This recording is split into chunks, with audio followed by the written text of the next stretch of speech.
Hey guys, welcome to Mr. Smith's Kitchen. I'm Brian. Pleasure to meet you, Mr. Smith. If you're new to my channel, if you're returning, thank you. Either way, I hope if you are new, you get something out of my channel. You found me, and I'm glad you're watching. While I'm thinking about it, welcome to my 2 new subscribers. We're now up to 114 subscribers in our friendly village. And that's awesome. We keep growing. That means we're gaining new neighbors all the time. And I'm digging it, really. If you are new to my channel, basically documenting the life. Family of 4. You'll see my wife, Chris, and my 2 middle and youngest daughter, Abby and Sarah, off and on in my videos. I also have 2 others that are out adulting. But man, we just do a lot of different things on this channel. Like I said, document my life. While I'm thinking about it, don't forget to hit the subscribe box down below me, and if you're so inclined, hit the notifications. That way you know when my videos come out, and you can see what's going on. And as always, I appreciate you allowing me into your life. I know time is a precious thing, and the fact that you give me a little bit of your time is always awesome. I always appreciate it. And thumbs up, thumbs down, always grateful, not necessary. Comments, always love comments. I respond to them as quickly as I possibly can. And the only thing I ask is you keep them respectful. We don't have to agree, but think before you type. And then that way, we can have a good conversation. We are a village of good neighbors, all age groups and diversity, and we don't want to offend anybody in the process of our civil conversation. So anyhow, that being said, we are in the middle of Cookie Fest. We're baking cookies over the what is going to be the next couple days. You probably won't see this video until Thursday. Today's Wednesday. It's the day before. But we're going to spend these 2 days, Wednesday and Thursday, baking a lot. We are going to do dinner tonight, and I mean, it's 8:45 in the morning, and I still have no idea what we're going to do for dinner. But it will involve chicken, because I have some chicken thawed in the fridge. But this morning, we're going to make some molasses cookies. Sarah asked me to make these. We made them last year, I think, for the first time. And they were a really good recipe. And I want to share that recipe with you guys, along with we want them for our Christmas cookies. So far, we've made peanut butter cookies, we've made chocolate chip cookies, we've made Buckeyes. Now we're on to molasses. We still probably have about 4 more different types of cookies to make at least. That being said, a comment that came in on my chocolate chip cookie video was from Billy Lee, who has been following me for a minute now. She is an absolutely awesome person. She's got an awesome family. I'm so glad she's a part of this neighborhood. But her question was on scales. Okay, so I preach scales with baking. They are really unnecessary, and in mine, I'm not sponsored by these people by any means. I'm not sponsored by anybody, but this is an Ascali scale, and it's by San Jamar, and they make a lot of different scales. This is actually one of their cheaper scales. I want to say we picked this up at Target, and it was like $16, $17 at most. But that was about 4 years ago. But they can run as expensive. I brought my Beast in so you can see it. It's not operational at the moment. It needs a new cord. But they can run. I'll show you what a kind of an industrial kitchen scale looks like. And these are expensive. Hold on one second.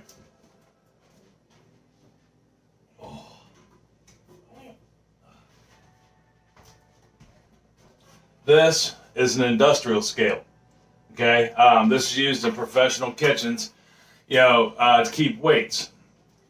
So, and those scales, they run about $1,200. They're not cheap by any means, but the difference between the two is that one will weigh up to 50 pounds. The little ones weigh up to 11 pounds. And in a home kitchen, you're probably not ever going to get anything that weighs more than 11 pounds. I mean, to be honest.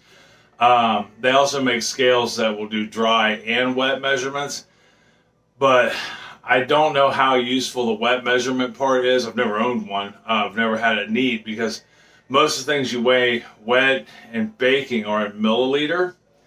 And milliliter is the same, like if it's 240 milliliter, that's the same as 240 grams in dry form. So I don't have a need for a wet scale, so to speak. So, you can, find one that you like. The only thing I caution with you on, and this is the only thing, is with some of the cheaper scales, like you'll find scales for $8, $10. And depending on how precise you need to be, when you get down to like 1 gram, it may not be able to weigh just 1 gram accurately. Again, what are you doing with it? But I know this one's been accurate. It's good. It weighs right. And it's been an awesome scale for me. And like I said, it was under 20 bucks. You can't really beat it for the price. All right. So that being said, I hope that answers the question and sends you on the right path. So let's get started on these molasses cookies. Let me bring the camera in and down onto the countertop. If you are new to my channel, you are literally looking at my whole kitchen. To this side of me is the dining room, wall right behind me, and right behind you, about 8 inches behind the camera, is which is only a foot away from me, well, maybe 2 foot, is the back door. So we're very limited on space. But anyhow, enough chit chat. Let's get busy making some cookies. Let me get you down and around, so to speak. You are currently sitting on a chair. I am constantly trying to find new camera angles for our channel, or for my kitchen at any rate. So we're gonna scoot you in a little bit. You're currently sitting on a chair, and bring you down. There we go. All right. So, like most things, it used to be when I get a recipe, I'd write it down in a notebook, and if I liked it, I transferred it to a card. This is one of the recipes that made it to a card. If I didn't like it, I'd just throw it out. But because my boxes have become full with recipes, I now just keep them in the notebooks. But this is one of my recipe boxes. One of the cards from it. So with molasses cookies, we're going to start with the dry goods, okay? And you'll have to excuse me. My eyes aren't what they used to be. I wear glasses, but I keep them off when you're looking at me because the glare is unbelievable. But first thing we're going to need for dry goods is 2 cups or 260 grams of flour, which I have in a sifter here in a bowl. And I've started sifting my flour. Matter of fact, here, before we sift that through, let's add our other dry ingredients. The next thing we're going to need is 1 teaspoon, 4 grams of baking soda. All right, let's throw that in there. And then we're going to need 1/4 teaspoon or 1 gram of salt. Now, we use kosher salt. You can use table salt if that's what you have available. It doesn't have to be kosher, but if you do want to use kosher salt, I recommend you find a fine grain kosher salt. If you can't, and all you can find is the coarse, that's okay. Just make sure you crush it up, whether it's with the back of a spoon or whatever. First, I found when you get the large grain, the coarse kosher salt, it doesn't always blend in well, and you end up inevitably getting a bite of salt. So, something to think about. The next thing we're going to need in here is 1 teaspoon or 2 grams of cinnamon. The cinnamon is really light, so it doesn't weigh as much by the teaspoon. Most things, if it's a teaspoon, is 4 grams. But we want 2 grams of cinnamon. We want 1 teaspoon, 4 grams of ginger, right here.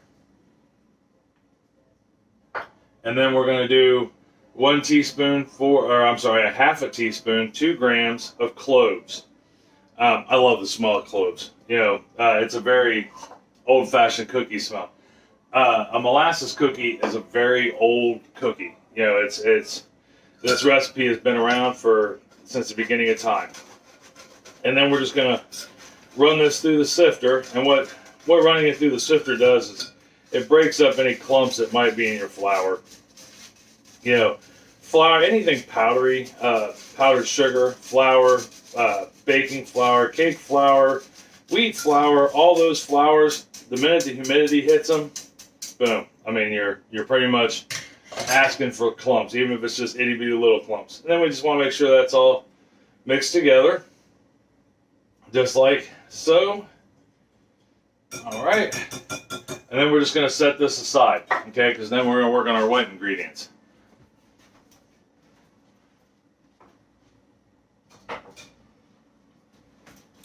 All right. So until I get my foldable countertop done in here and mounted to the wall, which you guys will be able to see because we're going to make it together, I have to put all my set-asides in the dining room, which is awesome.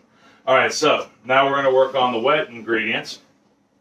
And for that, we're going to need a mixer. Now, we have a stand mixer, and if you're going to use a stand mixer, use your paddle attachment. You know, most stand mixers come with at least two different attachments. Some come with three. You'll have a paddle attachment, which looks like this here, or a whisk attachment, or a bread hook. I still have not gotten a dough hook or bread hook for it. I wait till the last minute to plug in my utensils. I don't keep anything plugged in.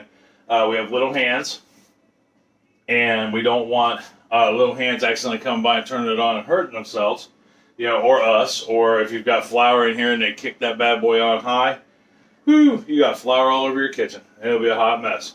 So for our wet ingredients, we're going to start with a half a cup of butter, and it's going to be room temperature. Now my butter's been sitting out all night. Don't be afraid to leave your room temperature stuff sit out for hours. You know, you want it room temperature. Even if you think, oh gosh, that, you know, violates every law known to man on food safety, we're putting it, it's a small enough item, a cookie, and it's going to go into a 350 degree oven, which will bring it up to 350 degrees and kill every bit of bad that's in there.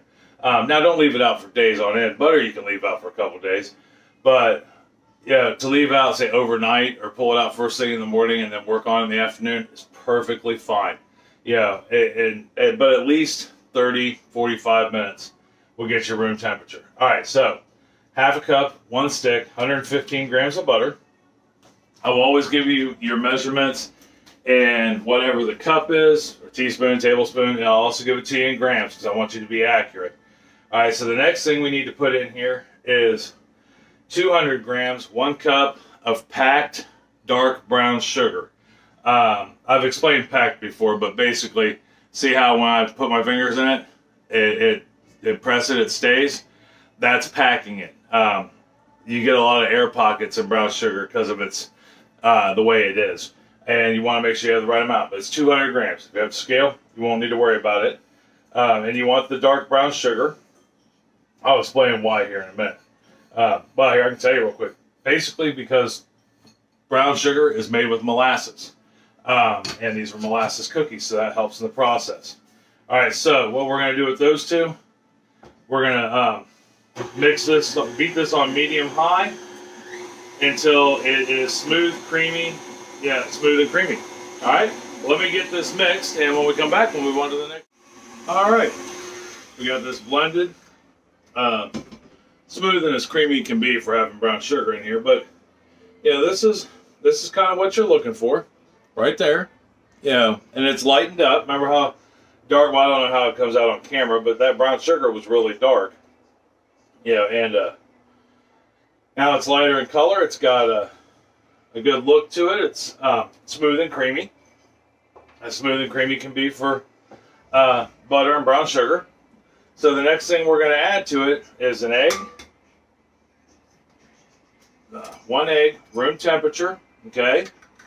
And we're going to add our vanilla.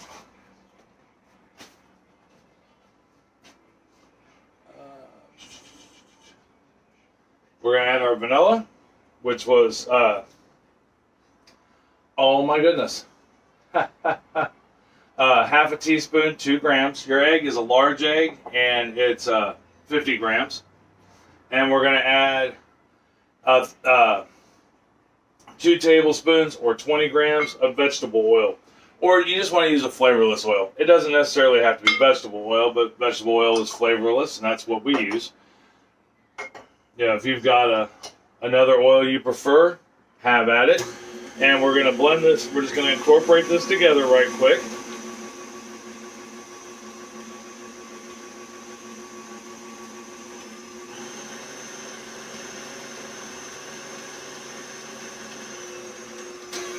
All right, and in between everything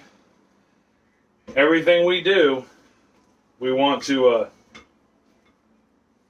scrape the bowl. Okay, this ensures everything gets incorporated together and plays nice with each other. In every stand mixer, even in your hand mixer, depending on the bowl you're using, because your bowl's not flat, you'll have like dead zones where things don't get mixed. So you always want to scrape, even if you're using a hand mixer. So the last thing we need to add to our wet ingredients is our molasses. Okay, and this is 1/3 cup of molasses, or 115 grams. We're going to put that in there. And molasses has a very unique flavor, but it's so good. So good. It's so old school. I mean, these cookies have been around for, decades. I mean, decades. Put that in there, and then we're going to mix this together. Now, you'll note, I did not tell you to turn your oven on in the beginning. And that's because we don't need it yet. After we get done putting this together, the next step is going to be to put this in the fridge for a little bit. So we'll get that mixed in. Oh, it's looking beautiful. This smells fantastic already, and we're not past the wet ingredients.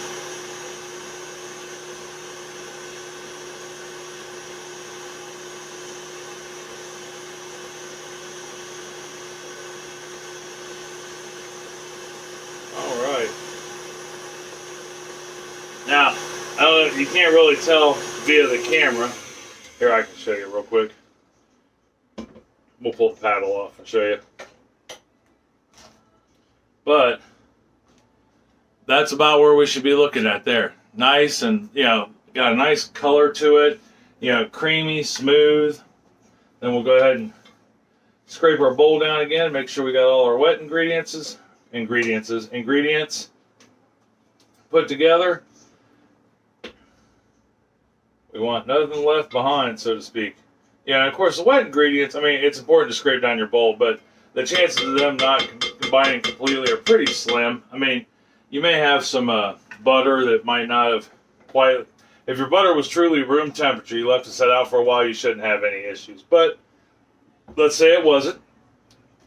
Then you may have like a little piece of butter in there somewhere. You'll get that stirred up. So the next step in putting this together is just to put the dry ingredients in. So let me go grab the dry ingredients.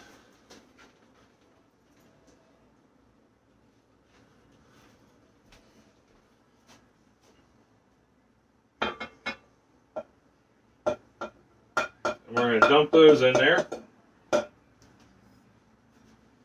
Get the little bit off the bottom here.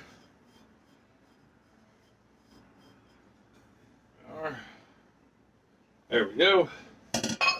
All right, dry ingredients in, and then we're just going to combine these. Okay, by combining, you want to, and you don't want to start out on high. You always start out when you put your flour and dry ingredients in on low. If you don't, you will end up with a face full of flour. But by combining, we're just trying to get all the dry ingredients wet, basically. We don't want to say here, we're not trying to make a cake. We don't need to incorporate air or anything like that in it. We're just mixing them together. All right, we are incorporated. So the next thing we got to do is grab the spatula again. Let me rinse that off real quick. Actually, we'll just get a new spatula. How's that sound? Got 30 of them. One of the most important tools in any kitchen, a rubber spatula. This one happens to be a Christmas spatula. It's quite the awesome. And they'll last forever. A good rubber or silicone spatula, It'll last a lifetime. Yeah. Unless you got dogs that like to eat spatulas, which I don't think we've ever had one, but I know they're out there. You know, they think it's a chew toy. But if you keep it put up, you're in good shape.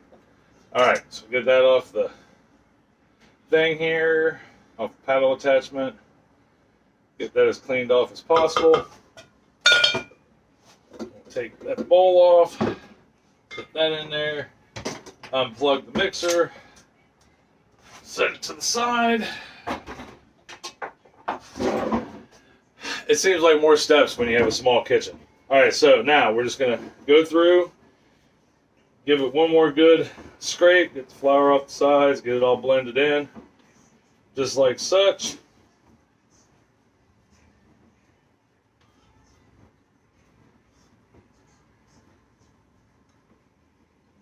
There is that. Get this scraped off so we don't lose any of the good stuff. Heck, there's probably 3 cookies on this spatula. All right. There is that. So, what is next on the agenda? The next thing on the agenda is a practice and patience. We are going to put this in the fridge. We're going to cover it with saran wrap. We're going to put it in the fridge for about an hour. We need this cookie dough to firm back up. Okay, right now it's soft, but we need it to firm back up so we can form balls out of them and then press them down so that way, we can make cookies. But we can't do it in this state here, or they'll just turn into a pile of mush. So we need them to be firm. So I'm going to go ahead, get the saran wrap or the plastic wrap over the top of this, and cling wrap, and put them in the fridge. And when I come back, we'll talk about how we're going to bake these. All right? Back in just 1 second. All right, so we got it all chilled for an hour. So, and absolutely nothing changed other than it's cold now. And we're going to move on to the next step. So let me get you back down here where you can see what I'm doing. And as long as I don't drop my glass mixing bowl, that would be horrible. I really don't want to go buy another one. So we'll get down here to the cookie sheet, the scale, the mixing bowl. Now, you can use a couple spoons, whatever. I'm going to use a scoop, cookie scoop. And we're going to weigh these out. This is where a scale comes important. We're going to do we're going to do 20 grams a piece. All right, which is, I mean, you can make them bigger. You just have to keep an eye on them when you're baking them, because they're going to bake a little longer, or if you make them a little smaller. Take that off, roll it up into a ball, put it to the side. Now, your dough, when you're doing this, don't freak out if it's not rock hard. Okay, it's not gonna be, because you have molasses in it, and molasses just doesn't get solid. You know, like if you take butter, you make it room temperature, you don't use it all, you put it back in the fridge, or a lot of your cookie doughs are like that, and it really firms them up. The peanut butter cookies we did would be a good example of that. They firm up really hard. Well, they're not going to do that with these cookies because they got molasses in them. And molasses, I mean, you've really got to have like a sub-zero freezer in order to get molasses to firm up like that. So don't be discerned if you run into that problem. Yeah, or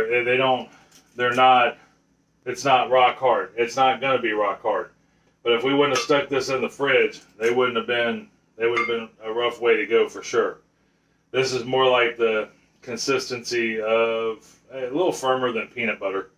If you have hot hands, like I talked about, I think with the Buckeyes, you're going to want to, you may have to stop halfway through the process and, or at least going to have to wash your hands quite a bit. Like my hands run a little hot, not everybody's does. And you can warm your dough up a little too much. All right, so we got that. I'm going to show you what to do next real quick, and then I'll finish putting these all together. Hold on one second. Let me get a towel to wipe my hands off with. So the next thing we're going to do with these, let me scoot this over. I am very, like I said earlier, small kitchen. So what we're going to do is we're going to take some vegetable spray right after I kill myself with the hamburger buns. And we're going to use, you can use any glass as long as it's a flat bottom glass. I'm going to use my coffee mug right here. I'm going to spray the bottom of it so that way nothing sticks to it. And then all we're going to do is take this and we're going to flatten it down. I actually like using this coffee mug because it's dimpled, so it makes the perfect size cookie. So we'll just flatten these down, just like such. And if they stick, that's okay. Put a little more spray on the bottom of your cup, or you may have a cup they don't stick to. And this just makes them uniform. They don't have to. You can use your fingers for that matter, or whatever you have to flatten them down. But you want to flatten them down, give them a nice look. All right. So that being said, I am going to get back to getting these on here, and when I come back, we'll talk about what to do about putting them in the oven. All right. Be right back. As I was sitting here balling these up, it hit me. I forgot to tell you, when you start doing this, preheat your oven at 375 degrees. So anyhow.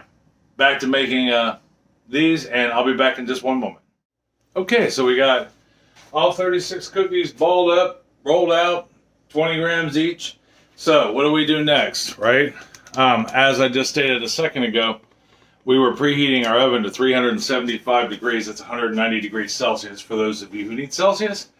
When we very first started pressing them out, right? When we first started balling them up, putting them on the scale, pressing them out, 375 degrees. Now my oven's gone off. I've got all 36 flattened. I've got my other tray sitting out in the dining room where it's not blazing hot so they don't melt.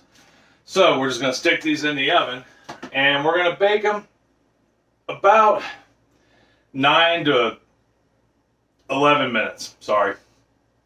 I want to say 8 to 10 minutes. We'll run there. I've got 9 minutes written down on my sheet. But you want to start looking for them. Just like the other cookies we've been making, crispy on the outside, firm, not so glossy on top. That'll give you a nice chewy center. And halfway through, 4 minutes, we're going to rotate our pan. All right, I know I did not mention that in the last couple of videos, but just like anytime you bake, anytime you bake, you want to turn your pan.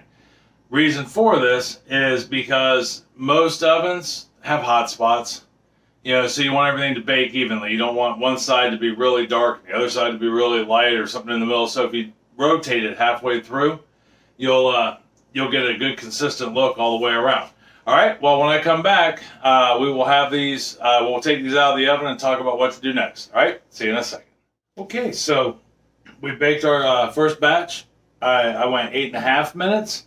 I'm still learning this oven. In our old kitchen, we rent, and we're still with the same landlord, but we moved into a house instead of a half double. So the oven we have, quick update, is new to us. Well, this isn't even the first oven. The oven that was here when we moved in, didn't work. It was horrible. It was off by about 35 degrees. So we just bit the bullet and bought a brand new oven. Holidays around the corner, we needed a good oven, so we just bought one. So baking everything that I have a recipe for is new to this oven and new to me all over again, so I'm still testing times. But 8.5 minutes got me a good result. I'll bring you down so you can see where we're at. There is our cookies. Right there, that's our first round, okay? And I don't know if I just mentioned it a minute ago, but this recipe yields 36 cookies. So what are we going to do now? We're going to let these sit here on the pan on a rack. See, I can get my hand underneath there. For 2-3 minutes. Let them cool down so they start to harden up. Because anything you put into an oven, or anything you cook or bake, will continue what's called residual baking, and because you don't take it out of the oven and it's automatically room temperature. as it cools down, it'll continue to bake. So we're going to let them sit here for 2-3 minutes or so, let them harden up, and then I'll transfer them over to just a rack to completely cool. So when I come back, I will have some of these plated up, along with some on a rack, I'm sure, and we'll give them a try. All right, see you in just a minute. So with our cookies cool, 5-10 minutes, not very long. And there's how we turned out, right there. A nice molasses cookie. Now these cookies, they're thin. They are a thin cookie. That's just the nature of a molasses cookie. But as firm as they are, for being made of molasses, that should be bending over, but they're not. And yet, they're soft. They're chewy. That's the way they should be. You can't really tell, but that side, the edge, has got a nice crispness to it. In the center, you can push it. It's soft. Which makes it a chewy yet crisp cookie. Kind of like the chocolate chip cookies we made yesterday, or Tuesday at any rate, because depending on when this video comes out,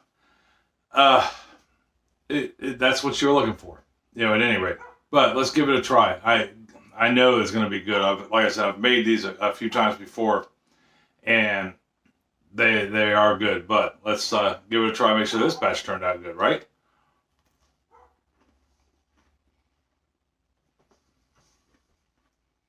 That balance of crispy on the edge and on the bottom, and that chewiness on the center, that's perfect. This is one of Sarah's all-time favorite cookies, hands down.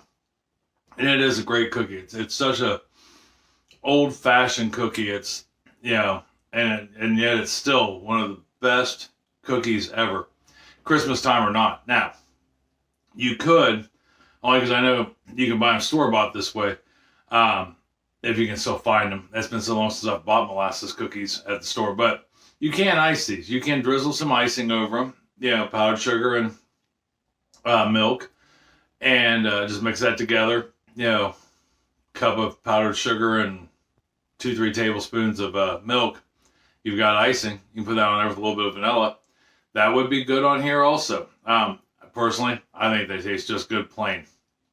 That molasses flavor just comes through and through, and it just, it's beautiful. And the color is unreal on these things. But that being said, you really need to try these because they're the bomb. They only take time because you have to let it sit in the fridge for an hour before you can bake them. Realistically, though, putting them together takes about 10 minutes. Let them sit in the fridge for an hour and then let them bake for 8 to 9 minutes in the oven, and you are as good as gold. So, that being said, try these. Let me know what you think. All right? Either way, great cookie, horrible cookie. Maybe you do something different with yours. Who knows? But we like this recipe, and I really wanted to share it with you guys. So, that being said, I know we're getting ready to bake more cookies. Probably make another video or two. Depending on when you see this, we may have already had dinner. And if we did, I hope you liked it, because at this point, I still don't know exactly what we're cooking other than we were going to make something with chicken. Although, we could probably throw that out the window too. We may have. Who knows? Well, we'll all know come what will be tonight or yesterday for you guys. So anyhow, that was a lot. I love you. I love you very much. Try these cookies. Leave me a comment. Let me know what you think about them. Good or bad. Doesn't matter. Tell somebody else you love them and that you love them very much. Bake some cookies and take it to them. Bake these with your family.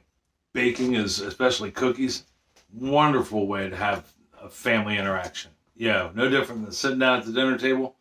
Together you're making cookies. So, that being said, until next time, I love you. Tell somebody else you love them. Share a cookie.